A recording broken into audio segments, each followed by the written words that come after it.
And now, hello everybody. My name is Del or Delzar or whatever the fuck you really want to call me. But at the same time, we're gonna be tuning in something that's gonna be nice. This is OSP Overly Sarcastic Productions. You should more than likely know who the fuck they are by even clicking on this video. You should have gone to the original, and watched it already. And if you haven't watched it already, take your ass over there now because it's worth it, genuinely. Anyways, let's begin. Mysterious and alluring place. Oh The shit. world of folk and fairy tales is a mysterious and alluring place. Mm-hmm. Dragons and ogres abound, witches lurk in the woods, every third-born child has a magical adventure in store for them, and there are Yep. kingdoms aplenty, lush with imperiled princesses and extremely generous land ownership policies. Sure, you might end up cursed to spit frogs or eaten by a wolf, but all things Cursed to spit frogs. Hmm. Is that?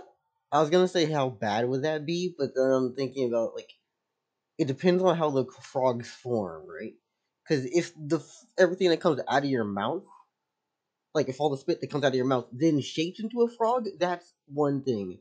But if we're talking like they're constantly in your mouth as a frog, like you just have a permanent frog, at least one in your face at all times, no, that sucks.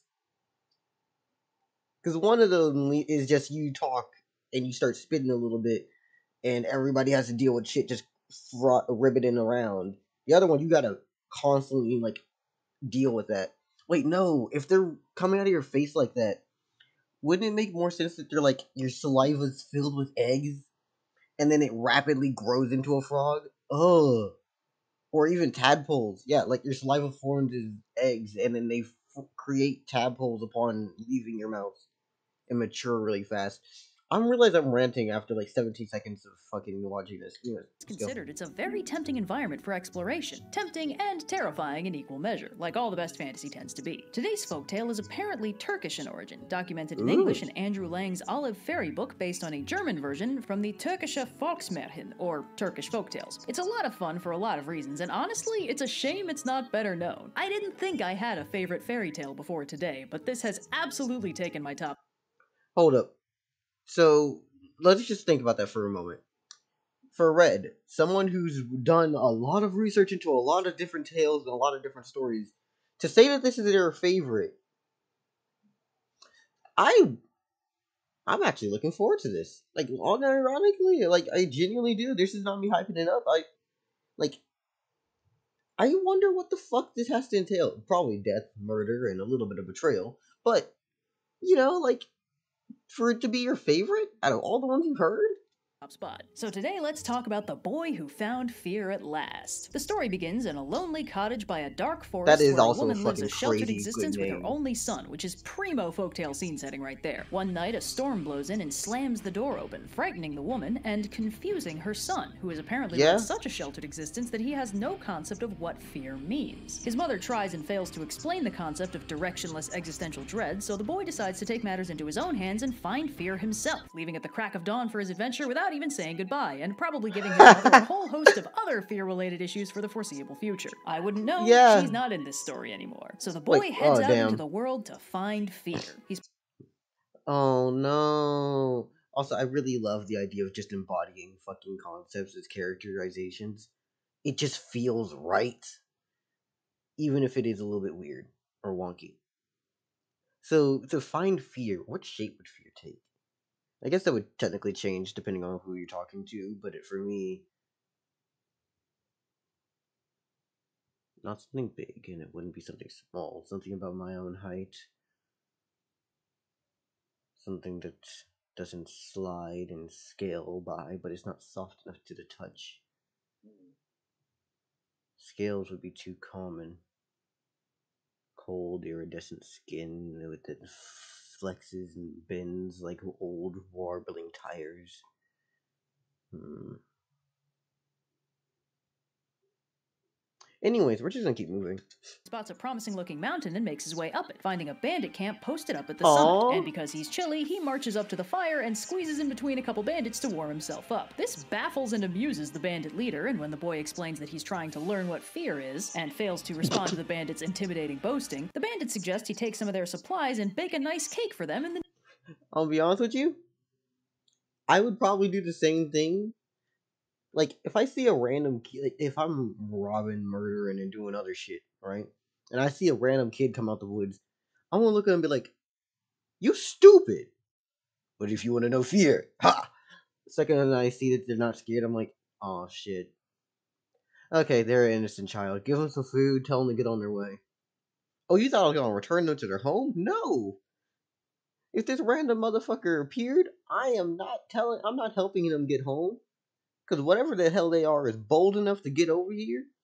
Whatever their parent is probably strong enough to whoop my ass. This is a fairy tale world. I ain't going to be helping no kids to go home in the middle of these deep, dark, evil woods. The nearest graveyard. He trots merrily off to do just that, and as the cake gets all nice and golden brown, a hand erupts from the graveside, and a ghostly voice asks if the food is for them. He explains that that would be a waste of good food, whacks the hand with his spoon, takes the cake, and leaves. The bandits are torn between being baffled and impressed, and they suggest another place the young man could try to find fear. A deep, dark pool on the other side of the mountain. He skedaddles on over and finds the pool, along with a swing set with a crying child in it, suspended over the water. As he takes in this odd situation, a young woman appears and begs him for his help. She just can't reach her little brother on the swing, so she needs a boost. The boy is happy to oblige her, but when she climbs up, instead of grabbing the kid, she pushes down hard, nearly tipping the boy into the water. This is far from kosher, so the boy yeets her off him. She goes flying, losing a bracelet in the process, which he thinks is pretty nifty, and snags. When he looks up, both the girl and the kid have mysteriously disappeared. Oh my god. Which is pretty spooky, but not enough to make him feel fear. Not when he has this great new bracelet to entertain him. He heads down the mountain looking for a place to get a... Either one, their souls are bound to the bracelet and he's just taking them with him. Or two, the bracelet is definitely fucking cursed. Don't take jewelry from strangers in a fantasy world. Snack and finds a small town tucked into the foothills. As he passes through, a townsperson claims his snazzy new... Hey, I'm an unexpected reminder of the casual ambiguity of anti-Semitism and what? Guess my single personality trait. Tell it to the judge. What? The bracelet actually belongs to him, and the boy suggests they take their dispute before a judge, who hears their stories and decides neither of them can prove ownership, and says until someone can present another bracelet that matches this one to prove it's really theirs, he'll be keeping it. The terrors of a convoluted legal system are insufficient to teach the boy fear, so he meanders down to the beach and spots a ship in the process of sailing. Actually, the court system would be a scary event. Although I feel like the American prison system, in terms of how fair it is, would be more terrifying. The terrified sailors are a promising lead for the boy, so he swims out to them, has them throw him a rope, and swims down to see what's got the ship stuck. He finds that the boat is wedged on a rock, but it is also being dragged down by a mysterious waterwoman, who has a chain lodged in the hull and is steadily pulling it down. The boy grabs her, yanks the chain free, and ties her to a rock, then swims back to the surface as the sailors get the boat to shore. Emboldened by his easy conquest of yet another spooky ghost, the boy continues his search for fear and wanders his way into a beautiful... So, like, how old is this kid? Because I thought he was like a 5-year-old, but after hearing this, I'm hoping that he's at least like 17, 18. Like, you may be a boy, but like, bro, you got some durability, you got some strength in you. I was not expecting you to deal with that. The reason I say that is purely because, well, think about it, okay? If they're able to pull back an entire ship, and you somehow wrestled them down, you probably have better physical strength. Which now makes me think he could just yank an entire ship on his own. Garden, where he sees 3 doves dive into a pool. The doves then emerge from the water, transformed into beautiful young women that look strangely familiar, and they set up a tea party and drink a toast. Oh my god, it's the water lady. Drinks to the fearless young man who rapped her knuckles with a spoon when she burst out of a grave at him. Oh! I was gonna wonder who the fuck that one was, but that makes a lot more sense. Because I was like, I know you're the one who had the bracelet. You had the watery chain, and you were the grave woman. Huh. The second drinks to the fearless boy who threw her off by the pool, and the third drinks to the absolute weirdo who swam to the bottom of the ocean to fight her IRL. The boy in question pops out of the flower beds and demands they give him a match to his bracelet so he can get his own back, and the ladies happily lead him into a shining hall filled with treasures of all sorts, pick out the bracelet, and send him on his way. The boy marches back to the judge to retrieve the bracelet's match, and then continues on his quest. As the boy meanders on, he finds the outer edges of a large crowd of people, all gathered around in apparent anticipation. He asks what's going on, and one of them explains that the king of this area has died with no heirs, but they're using a foolproof method to identify their next ruler. Every day, they release a single sacred pigeon, and if that pigeon lands on a person, that person is worthy of the throne. I don't know why anyone bothers with Democrat. I want to be honest with you. I really love this idea.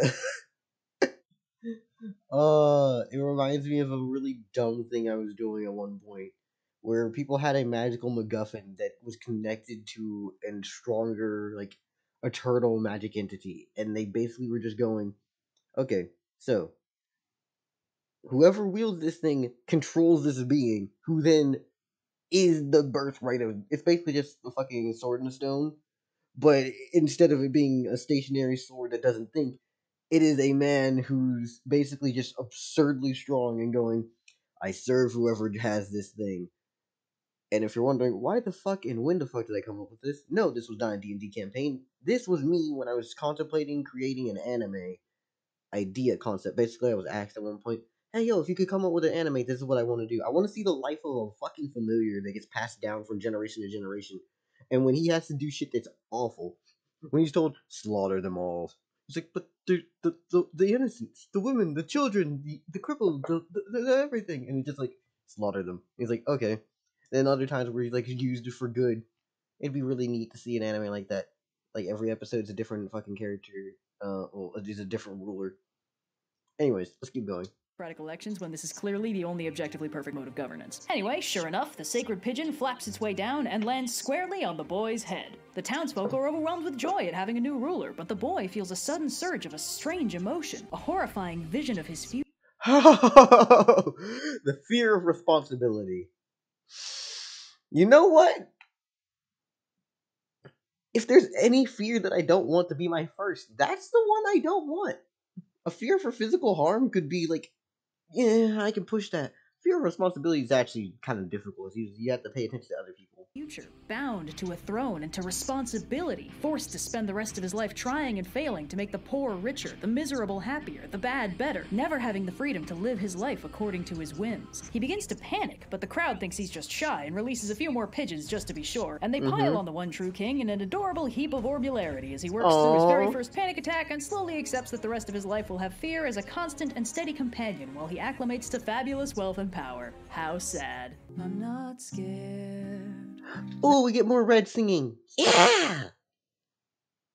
If you can't tell, this is like the first video of the day, so like I have a fuck ton of energy and just start rambling about shit.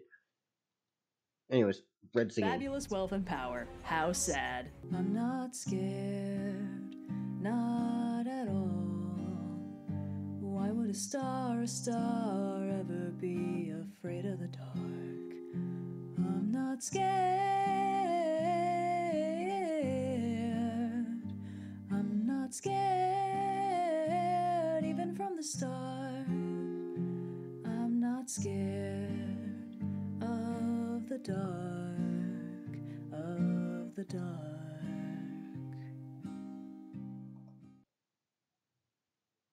That was fucking pretty. Anyways, get the fuck out of here. Like, comment, subscribe, and all the usual bullshit. But most importantly, I got my bottommost link will be my link, as it's the one to support me if you decide to. Anyways, get the fuck out of here. Yeah. You know how this shit works. As usual, YouTube. I don't feel like doing a big outro. Just support the originals. All the links will be in the description. Anyways, bye bye.